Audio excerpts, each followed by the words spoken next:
برہنہ حالت میں وضو نہیں ہوتا، یہ جو انہوں نے سنا ہے نا، یہ 100% غلط سنا ہوا ہے۔ اچھا، جس کی بھی یہ بات ہے، جی جی جس کی بھی یہ رائے ہے، جس کا بھی یہ خیال ہے، یہ غلط خیال ہے۔ جی ایسی کوئی بات نہ تو قرآن مجید کے اندر ہے کہ برہنہ حالت میں وضو نہیں ہوتا، جی اور نہ ہی رسول مکرم صلی اللہ علیہ وسلم کی سنت اور حدیث کے اندر کہیں ایسی بات کا اشارہ بھی ہے کہ برہنہ حالت میں وضو نہیں ہوتا۔ اچھا، نہیں ہوتا۔ وضو کرنے کا حکم ہے اللہ کا قرآن میں، اچھا، رسول اللہ صلی اللہ علیہ وسلم نے بھی وضو کر کے دکھایا اور وضو کرنے کا حکم دیا ہے، جی جی لیکن کسی جگہ پر یہ نہیں بتایا کہ یہ وضو کرنے کے لیے ضروری ہے کہ آپ بالباس ہوں۔ جی جی ٹھیک ہے۔ اگر بغیر لباس کے وضو نہ ہوتا تو اللہ اور اللہ کے رسول بھولنے والے تو نہیں تھے، نہ چھپانے والے تھے بات کو، وہ ضرور بتا دیتے ہمیں۔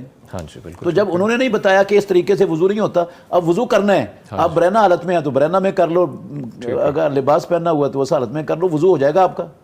وضو تب نہیں ہوگا جب اللہ اور اللہ کا رسول کہیں گے کہ اس حالت میں وضو نہیں ہوتا۔ ٹھیک ہے، میرے کہنے سے یا آپ کے کہنے سے یا کسی اور کے کہنے سے وہ یہ مسئلہ نہیں بنے گا کہ وضو نہیں ہوگا۔ جی بالکل۔